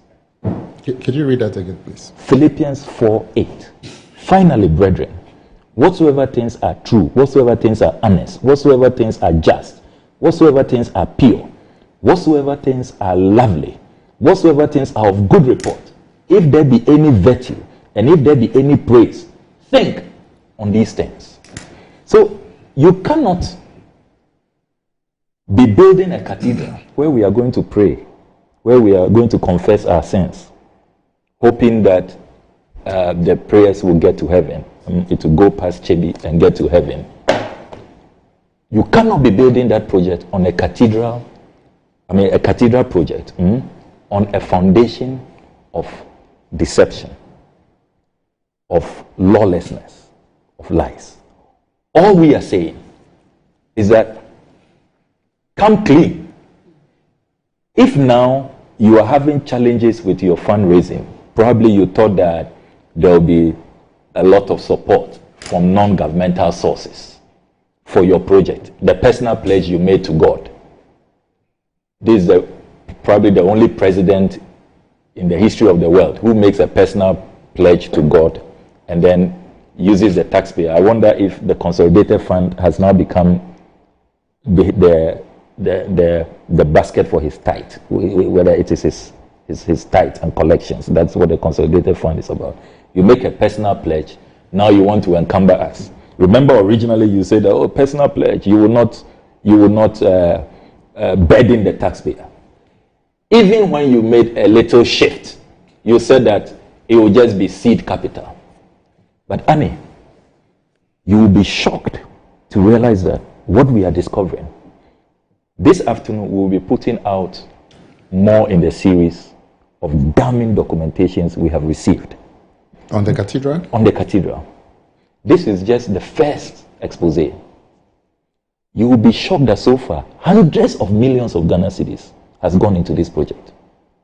This is not seed capital. Taxpayers' money. Hundreds of millions. And you see, isn't that from the short code? No. Consolidated fund. The short code people are contributing, it doesn't go to the consolidated fund. Where does it go to? They've set up a board of trustees. So, hundreds of millions of Ghana cedis of Ghana's money, the taxpayers' money, is being spent on this cathedral project. Meanwhile, the public posture is that, we are not burdening the taxpayer. There is a personal pledge to God. No, but I played John Kuma's bite. You heard what he said, that he did not say, or nowhere did government say that taxpayer was not going to contribute, because in effect, they have actually committed our land, state lands, to this project. And so we cannot say John that... Kuma is engaging in sophistry. Listen to us carefully. We are saying that when you started, you said that this was going to be a personal project, no contributions. You are not going to burden the taxpayer. That's your position. Then you shifted. But even that, it was a little shift. You said seed capital. But even the seed capital, John Kuma knows. He is aware of the provisions of Article 178. Where in the budget do we have, since yesterday, I have met him on several platforms. I asked him a simple question. Can you take us to the paragraph, the page, the appendix, where these 25 million cedis your boss has signed? He said 2018 budget. I asked for the specific, but... 2018 budget makes no reference to National Cathedral. No reference at all.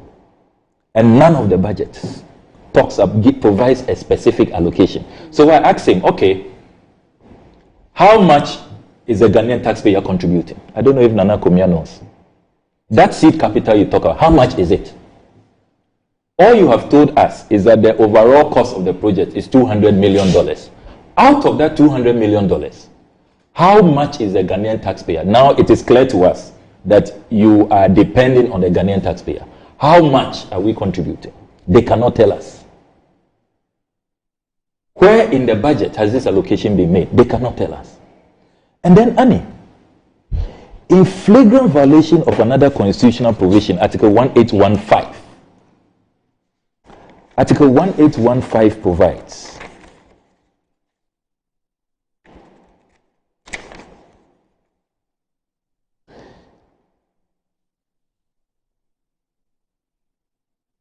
this article shall, with the necessary modifications by Parliament, apply to an international business or economic transaction to which the government is a party, as it applies to a loan. And if I go to Article 1811, the Parliament may, by resolution supported by the votes of a majority of all the members of Parliament, authorize the government to enter into an agreement for the granting of a loan or public fund or any public account. Article 1815, the courts have held that anytime you are engaging an international company, this, when you read this memo carefully from the finance minister, this warrant, Rebad is an international company. International transactions of this nature, and they are using other international consortiums, you must comply with Article 1815 of the Constitution. You must come to Parliament for parliamentary approval. Again, that has not been done. The third fundamental objection we have, Annie, is that... One second. I'm sorry not to cut you, but I thought that provides for a loan. No, and all transactions. Where is it? Let me see. All transactions of international business nature. Let me just see. You know, look at it. So as we speak, Annie, we don't know even the procurement entity, because our procurement laws are also being breached with wanton disregard. I have gone through the structure of the presidency in this report that the president provided. Do you know that when you go through this report, Annie, this is the report on the staffing situation, the infamous report where Nana Komia and his collaborators have appointed people like church relations manager, diaspora church mobilization officer, youth ambassador in charge of diaspora affairs, all those ridiculous positions, which you may laugh, but it has come at great cost. Do you know that if you look at the wages and salaries of Office of Grand Machinery in 2020, the allocation was 136 million. It has jumped to 823 million after they made all these amorphous, nebulous, dubious appointments. When you go through the structure, as told us by the president, here, you don't see the National Cathedral Secretariat. It's still set up as a private entity. So how is it that procurements are being done without regard to the public procurement law? And you see, Annie, the fourth fundamental issue we are raising is that, look, even if, just for the sake of argument, we didn't have all these constitutional breaches, all these procurement law violations, and Parliament had approved some monies for this project to be carried out.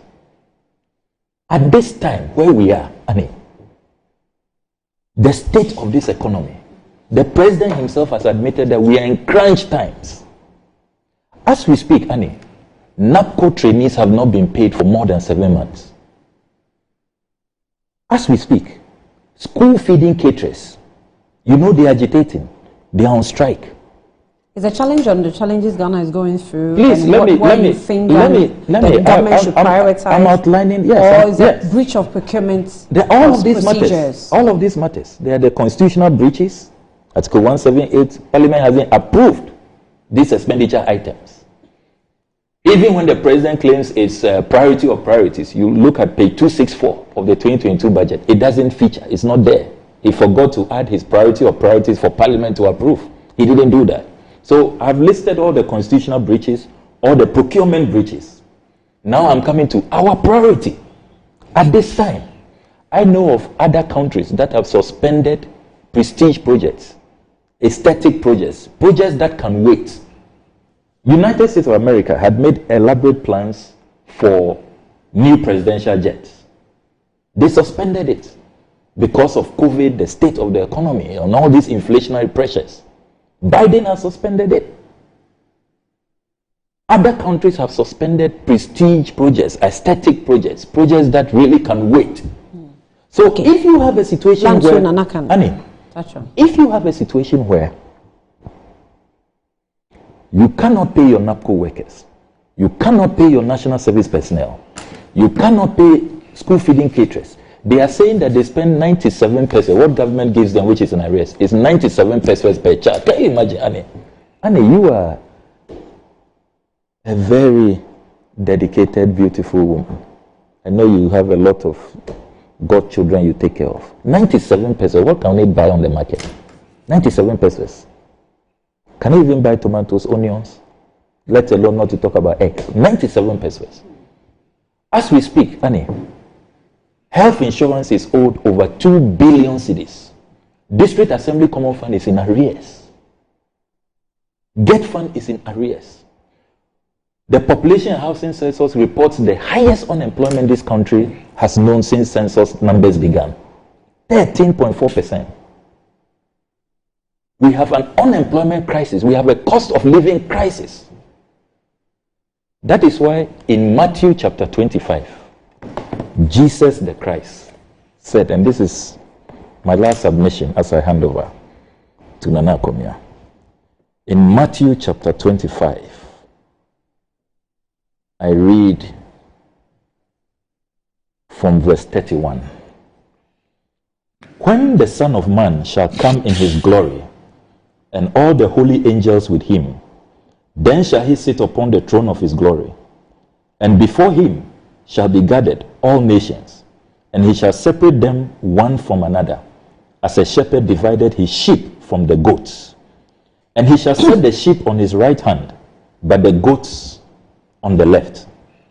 Then shall the king say unto them on his right hand, Come ye, blessed of my father, inherit the kingdom prepared for you from the foundation of the world. For I was a hungered, and ye gave me meat. I was thirsty, and ye gave me drink. I was a stranger, and ye took me in. Naked, and ye clothed me. I was sick, and ye visited me. I was in prison, and ye came unto me. Then shall the righteous answer him, saying, Lord, when saw we thee a hungered, and fed thee, or thirsty, and gave thee drink? When saw we thee a stranger, and took thee in, or naked, and clothed thee? Or when saw we thee sick, or in prison, and came unto thee? And the king shall answer and say unto them, Verily I say unto you, inasmuch as ye have done it unto one of the least of these my brethren, ye have done it unto me. Then shall he say also unto them on the left hand, Depart from me, ye cursed, into everlasting fire, prepared for the devil and his angels. For I was a hungered, and ye gave me no meat. I was thirsty, and ye gave me no drink. I was a stranger, and ye took me not in. Naked, and ye clothed me not. Sick and in prison, and ye visited me not. Then shall they also answer him, saying, Lord, when saw we thee a hungered, or athirst, or a stranger, or naked, or sick, or in prison, and did not minister unto thee? Then shall he answer them, saying, Verily I say unto you, inasmuch as ye did not to one of the least of these, ye did it not to me. And these shall go away into everlasting punishment, but the righteous into life eternal. So, good religion. Matthew chapter 25. I read from verses 31 to 46. Okay, 31 to 46. 31 to 46. Okay. So, good religion, good Christianity, is not to leave people destitute, people unpaid, hungry, and then you'll be engaging in unconstitutional conduct, in secrecy. Okay. We cannot build a cathedral on deception and corruption. Sammy, this, you said there was some violation of the Constitution. 178, Article 178. Yes. Because there's no parliamentary approval. 181. Yes, on the international. You read 181 as well, the international. And you said 181.5. This article shall, with the necessary modifications by Parliament, But I had tried to point out to you that this applies to a loan. And you are denying it. But it's very clear in the wording that it applies to a loan. So it's not exactly an international agreement in that term. So if you are building up your case, take this one out of it. Because it's very clear. It said this article shall, with the necessary modifications by Parliament, apply to an international business or economic transaction to which the government is a party as it applies to a loan. Exactly. And indeed, but this is not the loan. But this is payment. But haven't you heard them talk about the international consortium that they are raising money from all over? He went to do an event in Washington. I'm saying that this thing that you read to try to demonstrate that there's some violation of the Constitution. With international transactions. Some money, as it applies to a loan. That Yes. some money has been paid and hasn't come to him. Say it applies to a loan.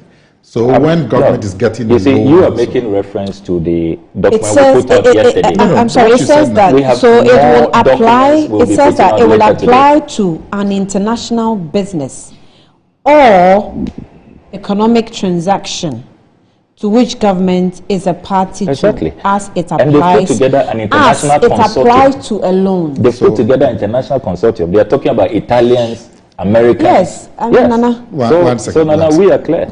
1 second. This is not a loan. So take it out from your arsenal. Now, Okay, you go. Sami talked about, when he was quoting the Philippians now, says that whatever is lovely, whatever is of good report. Of good report. Now, what I ask myself, Whatever is that, pure. what is more lovely? What is more of good reports? What is more pure, of virtue, than building a cathedral to God? What is purer than that? So It's about how you build it. Don't build it on lies, deception, and corruption. Can I speak for 2 seconds? Because I say, what is more lovely and all of that than building a cathedral to God? And this business of, it was Akufo-Addo's personal pledge. Every promise by a politician is a personal pledge. Every promise by any politician, isn't it? I disagree. Now, when you go round in your constituency in North Town, and you talk about you tell your constituents that you would provide street lighting or have some bad road improved. It's a pledge to the people, not a pledge to God. Okay, allow him. That's the difference. He has a few minutes to go. The building of a cathedral is very important to me. It's a pledge to me. Now, who makes a personal pledge to build a national edifice? And have you seen some before? Who makes a personal pledge to build a national edifice? If you make a personal pledge, then what you are going to build is not going to be for a national. So, please, the building of a cathedral is very important to us. 70% of our population are Christians. I'm very happy that our Muslim friends have got a cathedral, a mosque befitting the status of their religion. 20%, 25% of our people, they've got this splendid place built, I think, with the Turkish government also. Christians also would appreciate the building of a national cathedral where, when there are important events, national events, those events can be housed in a proper edifice. When you go to many countries in the world, they have this facility. When you go to America, there are still people sleeping on the streets of America. There are still people sleeping on the streets in London. But they have national cathedrals for national locations. So, and look, that area, you hear the argument that you are giving them prime land. Those prime lands. Who has said that? Some of the arguments, I'm sure your communicators will be even making that argument today. Those prime lands We politicians, we are taking some of those prime lands for ourselves, are we not? We politicians.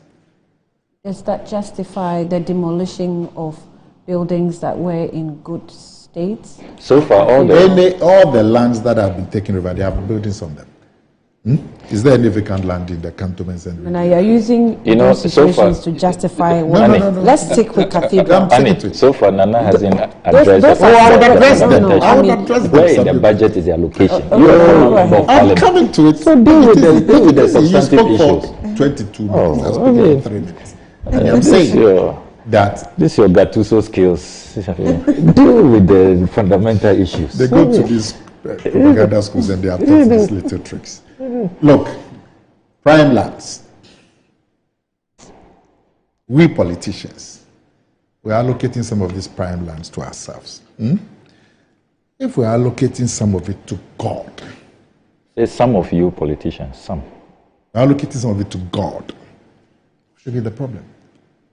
God has been very good to this country.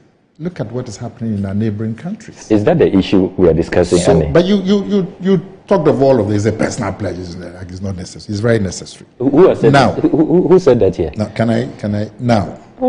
Your propaganda Samuel levels. Kujeto said there's NAPCO arrears and Cathedral. Look, if the point is that the monies that you say have been appropriated, if you say the procedure has not been followed, I wouldn't have a problem. That is the issue. Because procedures have to be followed. So if you say the finance minister, this particular budget item or this particular expenditure item is not in the appropriations, fine. That's an issue we can look at. But when you go and say it's deception and this why are we doing that when there's NAPCO? See, that's where you then lose the argument. If your argument is that the procedure has not been followed, and you also want answers to how much, because there has to be accountability. How much are we paying? Is it 100 million? How much is the taxpayer contributing? I mean, those are legitimate questions. All of us want to know. But then focus on it. But when you can you give us answers? You and government. No, I'm saying that I appreciate the questions you are asking. But how much is being paid? Yes. Why was procedure not followed? I like those questions. All of us want accountability. And if that is your case, focus on it. This business of why are we going to pay money because of NAPCO and there's NAPCO. But you appreciate the fact that if these procedures were followed, I'm sure the whole uproar, even on social media, but I'm saying that if Samuel Kujeto's point is that procedures have not been followed, I'm with him. Let the people who didn't follow the procedure come and justify. I don't have a problem. If he says that we should know how much is going to be committed from the taxpayer, I'm with him. But they should focus on those things. But when you come and tell us that it's a personal pledge and there's deception, where's the deception? If a procedure has not been followed, is that deception? That procedure has not been followed. It's worse than deception. I mean, being charitable, using deception. Then you come and say NAPCO, and there's Cathedral, 97 pesos, and all of that. It messes up your case. It doesn't focus your case, because then you invite other distractions. And let me tell you one distraction that I can provide for you. So 97 pesos for Cathedral in 2017. So when Kujeto was in office, and he was deputy education minister, the school feeding was less than 97, isn't it? Oh, that's what it was. You haven't increased it since. That is our figure. They said it has been 97 from 2017. From 2016. 2016. Okay. Yes. When you were education minister for 8 years, that means 2014, it was less than 97 pesos. No, we increased it. Now, at the time that it was less than 97 pesos, your government found it prudent and wise to pay 620 million cedis, Ghana cedis of taxpayers' money to Capital Bank.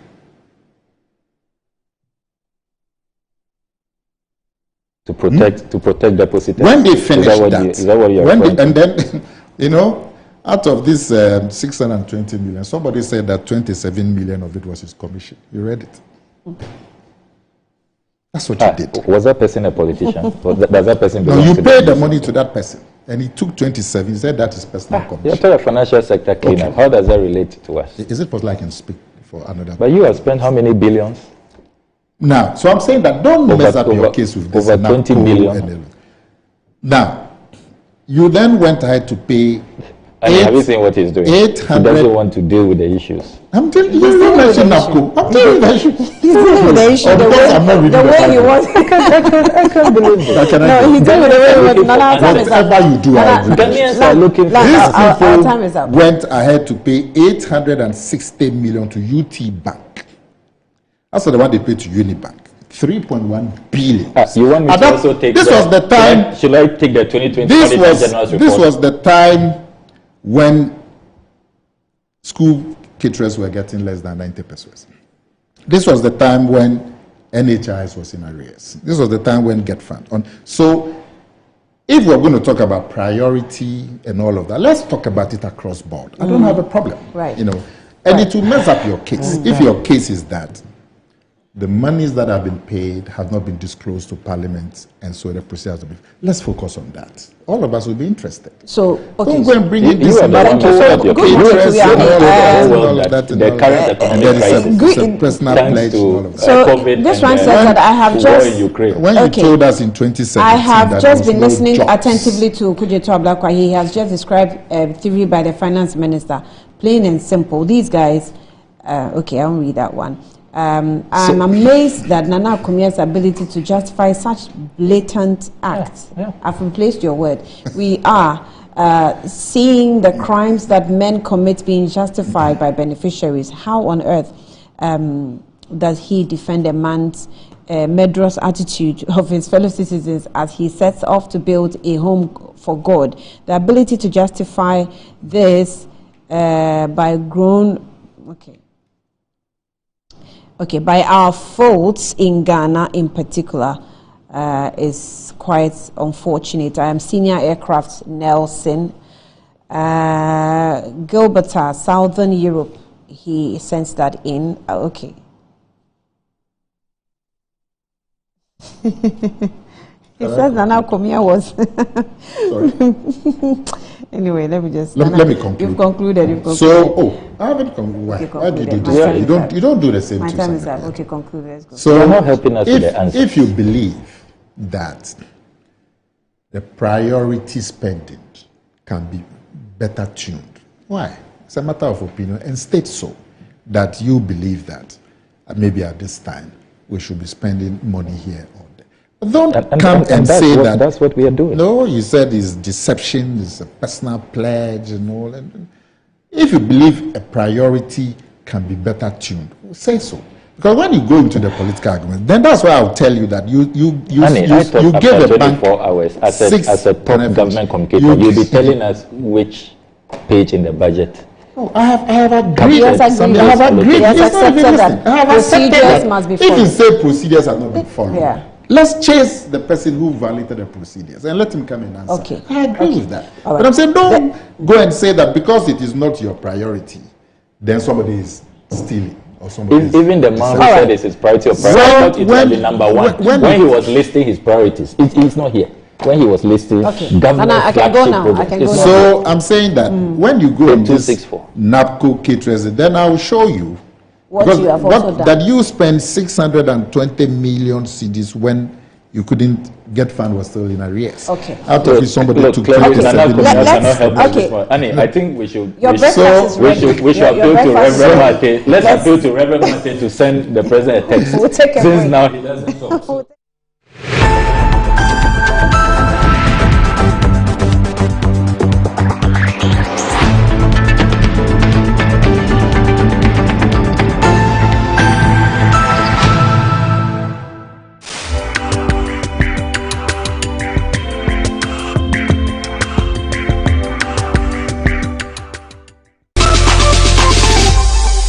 Are you hopeful about Ghana?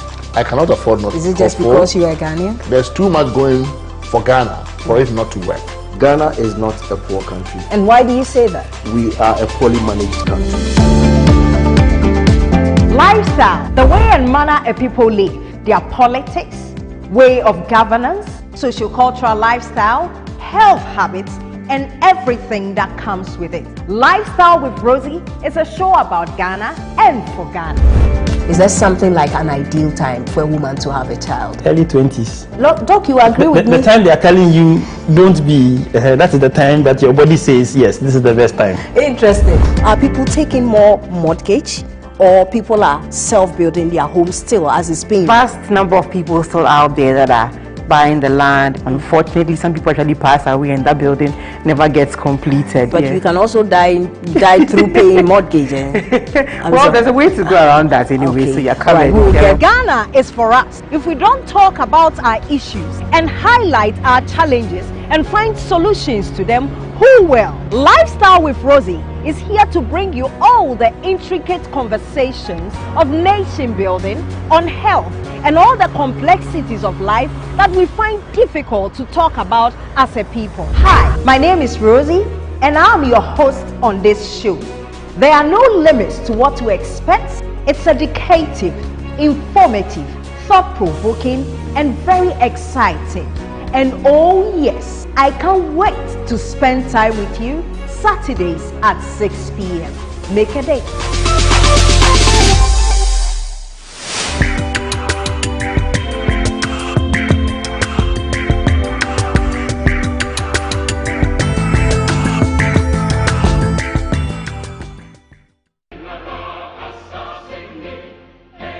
Mene kwaku owusu ajay pato abrasamadu katawire wo sobrobo mensa kwaku abridi abrada sumaya echimpani echimofra ere agene be kasa problem e wo nyina ne say yetimi wo say problem wo manum na ye problems ne nkofo de ye business enti da bia kwan on person ye ne say on person problems ne ka ho na mo adwen nya o say ye betena be keka nsam e be ma otirimu aye ode de hia be bo my Ghana ho nkomo ene e ba bedie ya bre obi aba no aba be kan de obi aba no aba be kan de ere de nya sa de be ni bio ye ni abere ye be kan se de sitie bia ama what de se de sitie me kura de mi nanka de send the bluetooth bia ma obroni be say no matter whose ox is god ye be kan what them juma de efri ewia no mi no kopum se be bono ntia agene kasa on original 91.9 FM aha ye nyansa fi.